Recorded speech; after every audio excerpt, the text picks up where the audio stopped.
Hey, what is up, everybody? This is Cam Jennings, and I want to welcome you to another episode of The Mighty Few. I'm coming at you on behalf of EpicConversions.com, and if you're keeping score, this is Season 3, Episode 4. Welcome to The Mighty Few. Listen, today, I want to talk to you guys about how I started not one, but two YouTube channels, and I took them to well over 10,000 subscribers, okay?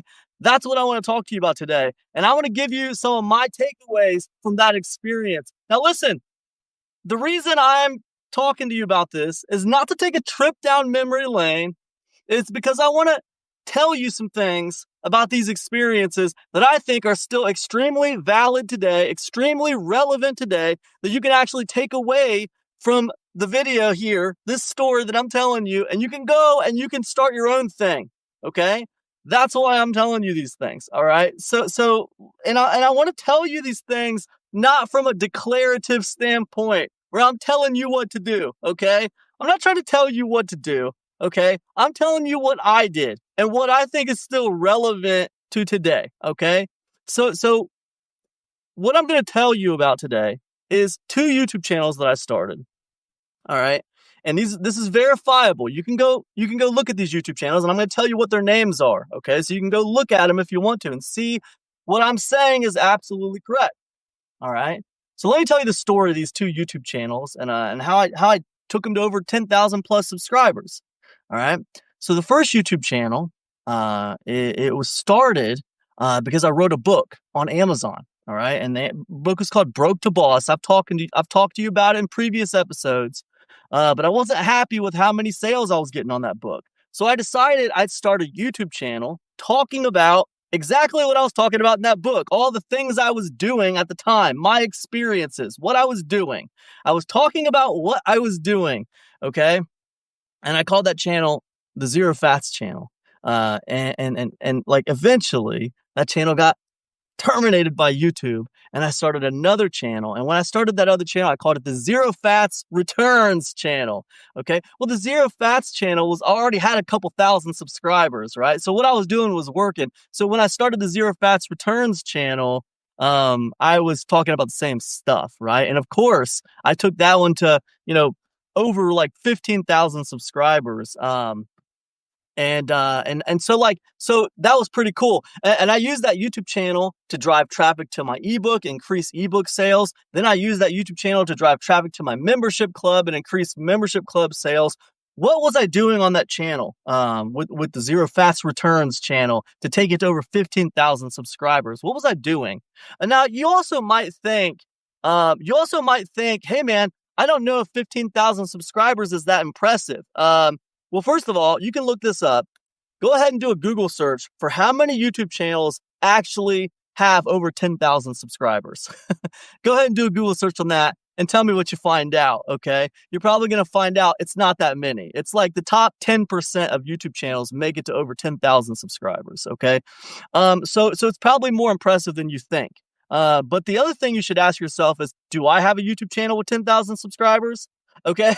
Because if you don't, you should probably listen up to what I have to say. And the reason why is because, man, having 10,000 people who care about what you have to say on YouTube is very powerful. It's very powerful. Is it as powerful as 100,000 people? Is it as powerful as 1,000,000 people? No, it's not.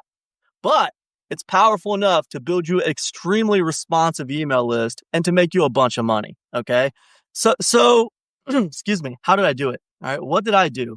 Well, every single week, I talked about what I was doing on Amazon. That's all I did. Every single week I made another video talking about what I was doing. The adventures of Cam and the adventures of his, Amazon business. That's basically what it was every week. I was explaining to people what I was doing. All right. Pretty cool. And it grew effortlessly. I need to point this out. I wasn't on YouTube thinking, man, how could I grow my YouTube channel? How could I make this even bigger than what it is? I wasn't doing that. All I was doing was running my business, my Amazon business, and making a video about it every week. And it just grew by itself, okay? It wasn't very difficult. Now, you might think, Hey, man, dude, that was, back in the day, man. You started that channel back in like 2013 or something. That was a long time ago.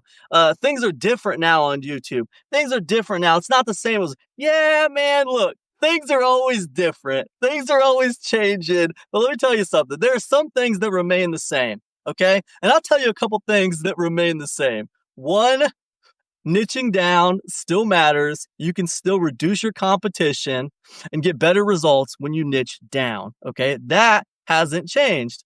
And the second thing that really hasn't changed is, well, there's a few things that haven't changed. Let me get into, instead of me preaching at you about what's changed and what hasn't changed, let me just continue with this story. We'll be here all day if I don't continue with this story. Okay, so anyways, Zero Fats returns. Over 15,000 subscribers, okay?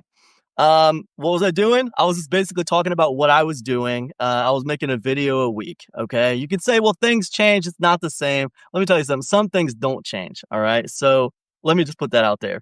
The things I'm talking about in this video haven't changed. They have not changed. Now, if you go and look at the most recent videos on Zero Fats Returns, I'm posting these videos here that I'm recording for you on Zero Fats Returns. What changed, right? Well, it'll be one of my takeaways. I got 5 big takeaways for you in this video. All right. And one of them is very related to why Zero Fats Returns is not like growing anymore, doing what it used to do.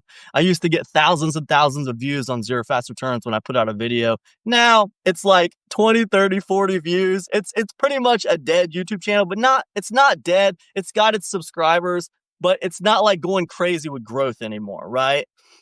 I'll explain to you why that happened. Okay. But first, let me move on to the next YouTube channel. The next YouTube channel that I did was in a completely separate niche. Okay. And I got to tell you, I actually have a few more YouTube channels that I could talk about, but I'm not going to, because for the length of this video, these two in particular make sense for this video. But anyways, the next channel that I want to talk to you about is called NutriBullet Time, in a completely separate niche. What was it? It was the same strategy, okay? Every single week, I would talk about this blender, the NutriBullet, right? And what was the topic every week on the NutriBullet, okay? Well, the way I started that channel was PAA, okay? It wasn't called PAA back then, but PAA, if you don't know what that means, it's people also ask, right? So when you search Google, when I type in NutriBullet, does the NutriBullet in the Google search engine, they'll come up with a whole bunch of recommendations. Google will have a whole bunch of recommendations, and these are things that people also ask. If I type in does the NutriBullet, it'll give me a bunch of different results. And I wrote down all those results, and those became my first 20, 30, 40 videos. Does the NutriBullet crush ice? Does the NutriBullet, grind coffee grounds? Can I make rice flour in the NutriBullet? Stuff like that, right? And I was just going through the people also ask stuff, does the NutriBullet have good customer support? I would literally call up NutriBullet customer support while filming a video showing people what their customer support was like. Okay, that channel was very popular, right? And not only did it go to over 10,000 subscribers, just publishing one video a week, with not that much editing. I wasn't some kind of professional video editor, and I'm still not, right? It's not my idea of a good time to make a video and to spend 3 days editing it, and it's 10 minutes long. I mean, that seems crazy to me. I understand that people do that, and I respect it, but that's just not for me, man. That's not my life, okay? I don't want to do that. So the videos I made were pretty amateur, and they were pretty amateur in, form. Okay. So, one video a week, talking about the stuff that people were asking as it related to the NutriBullet. And the channel just grew by itself, right? It just grew. People were already interested in that subject, and it grew. All right. And it was great. It was fantastic. And I had fun doing it. I had fun with both of these channels. All right. So what are my 5 takeaways from that experience, with YouTube and these channels that I'm telling you about? What's my takeaways for you? Okay. The first thing I want you to really, really pay attention to when it comes to this thing that I did. Okay. I niched down. All right. It's important that you think about that. Okay. When I talked about making money on Amazon, with my Zero Fats Returns channel, I wasn't just talking about random ways to make money online. I niched down to one specific way to make money online. Here's how you make money online selling on Amazon, right? Selling physical goods on Amazon. So not just selling on Amazon, not like selling physical goods. I just narrowed it down to that one thing. Here's how I make money online selling physical goods on Amazon. Now that's extremely niched down, okay? Extremely niched down. Now, when it comes to, the NutriBullet Time channel, I wasn't just focused on weight loss. I wasn't just focused on the health and wellness niche, okay? I had niched down from health and wellness to weight loss. I had niched down from weight loss to the NutriBullet, one particular blender, not just all blenders. I didn't just make a channel focused on blenders. I made a channel focused on one blender, okay? One blender. That's it. That's how niche down I got with that YouTube channel, and it grew very, very easily, right? So the first thing I'd tell you is niche down, all right? It works just as well today as it did back then. You have to niche down, and you have to do it sometimes more than what you think you'd have to do it. You have to go a little deeper than what you think. The second thing I did was I stayed in my lane on these YouTube channels. And as soon as I stopped staying in my lane on these YouTube channels, because eventually I put videos on these channels that did not stay in my lane. As soon as I did that, I started fragmenting my audience and I started confusing the algorithms of YouTube. And, my growth slowed down to a crawl. But as long as I was staying in my lane, right, and focusing on the main thing and keeping the main thing, then it was effortless growth. It was very, very easy to grow. So the third thing, I was the genuine article, okay? In both of these YouTube channels, I wasn't trying to be something I wasn't. I was just being myself. I was just being Cam Jennings, the guy who's trying to lose weight with this NutriBullet. I was Cam Jennings, the guy who was selling used books on Amazon, all right? I was just being myself, and I was the genuine article, okay? I was sharing things I was actually doing, right? I was sharing my own experiences, right? Now, there's a lot to be said for just sharing your own experiences, right? Not trying to tell people what to do, not trying to take some, ridiculous position of authority, but instead just telling people what you did. Here's what I did. It worked for me. This is what I'm doing right now. It's working for me. Maybe it'll work for you. I don't know. This is what I'm doing. That's a very powerful thing to do. Stop trying to be stop shouting from the rooftops that you're like the authority figure in the space. All right. Stop trying to do that. Stop trying to be seen as some kind of expert or authority and just talk about what you're doing. All right. Talk about what you're doing. And then people will decide if they're interested in what you have going on or if it's interesting or if they don't. And there will be a percentage of people who care about what you have going on, bottom line.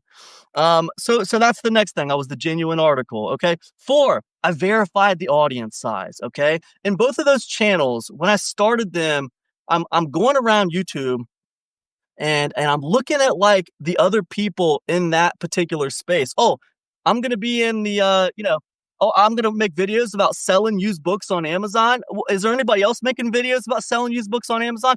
Are there any websites that just talk about selling books on Amazon? How much traffic do those websites get? Are there any blogs that just talk about selling books on Amazon? How much traffic do those blogs get? What is the audience size?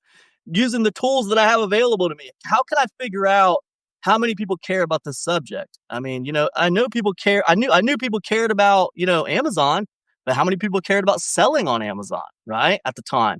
Well, it was quite a bit. It was quite a bit of people. I'm gonna open my door. It's getting a little hot in here.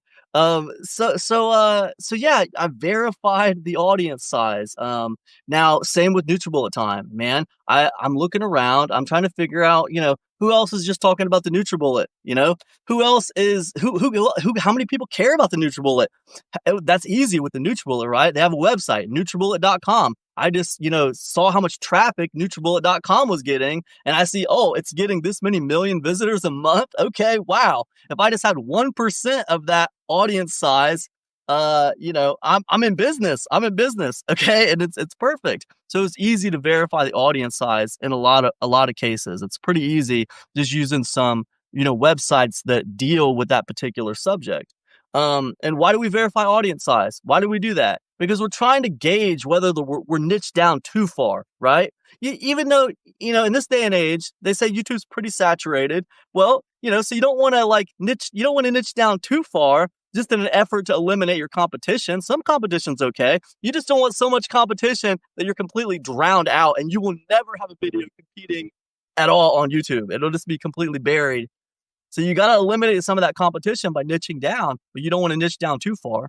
And that's why we verify like audience size for that particular subject. And then the fifth thing that I did was I scoped out my competition. I looked around on YouTube and I wanted to see if anyone else was just talking about this one thing. Is there anybody else that's just talking about used books on Amazon? When I started the Zero Fats Returns channel, no one else was just talking about used books on Amazon, right? There's a lot of pickers talking about selling stuff on Amazon and flipping stuff on Amazon, but nobody was just focused on used books, which is what I wanted to focus on.